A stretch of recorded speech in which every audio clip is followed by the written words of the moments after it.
ಯಾಕಂತೀಯ ಕಳ್ತನ ಮತ್ತೆ ಸಪ್ಲೈ ಮಾಡಿದ್ರೆ ಮತ್ತೆ ನೀನು ಆರೋಪಿ ಆಗಲ್ಲೇನೋ? ನಿಮ್ ತಲೆ ಗೊತ್ತಿಲ್ಲ ನಿನಗೆ, ವೆರಿಫೈ ಮಾಡ್ಬೇಕಲ್ಲ, ನಿಮ್ ಕೆಲಸ ಅಲ್ವಾ ಅದು? ಮತ್ತೆ ಅದನ್ನೇ ಮಾಡ್ತಾ ಇದ್ದೀಗ, ಅದನ್ನಕ್ಕೆ ಟೆಂಪೋ ಬಳಸ್ತೀಯ? ಟೆಂಪೋ ಜಪ್ತಿ ಮಾಡ್ಬೇಕಾಗಿತ್ತು ಅಂದು ಇವ್ರದ್ದು. ಹಾ, ಮತ್ತೆ ಬೈಕ್ ತಪ್ಪಿರ್ತಾನ ಅವನು. ಏನ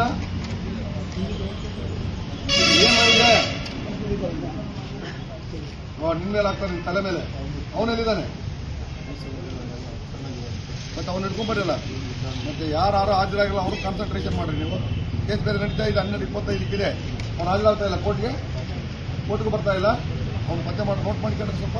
ಏನೋ ಅವನ ಹೆಸರು ಜಬಿ ಅಂತ ನೋಟ್ ಮಾಡ್ಕೊಳ್ಳಿ. ಅವ್ನು ಅಂಥವ್ರನ್ನ ಹಿಡ್ಕೊಂಡ್ಬರ್ಬೇಕು ನಾವು ಮೇಯ್ನು. ನಿಮ್ದು ಕೇಸು ನೋಡಿ ಎಲ್ಲಿ ಮಾಡಿದ್ರಿ? ಏನ್ ಕುಟ್ಕೊಂಡು ಹೋಗಿದ್ವಿ? ಹಾಗೆ ಹೋಗ್ಬಿಡ್ತಾವ ಅಲ್ಲೆಲ್ಲ. ಮತ್ತೆ ಕತೆ ಹೇಳ್ತೀಯ? ಏನಾಗಿದೆ ಕೇಸು? ಇನ್ನ ಇದ್ರು ಏನ್ ನೀವು ಸ್ಪ್ಲಿಟ್ ಅಪ್ ಆಗಿದ್ದೇನೆ? ಮತ್ತೆ ಸ್ಪ್ಲಿಟ್ ಆಗಿರ್ಬೇಕಲ್ಲ ಕೇಸು. ಈ ಕೇಸ್ ಏನಾಗಿದೆ ರೀ? ಸ್ಪ್ಲಿಟ್ ಅಪ್ ಮಾಡಿದಾರಾ? ನೋಟ್ ಮಾಡ್ಕೊಳ್ಳಬಹುದು.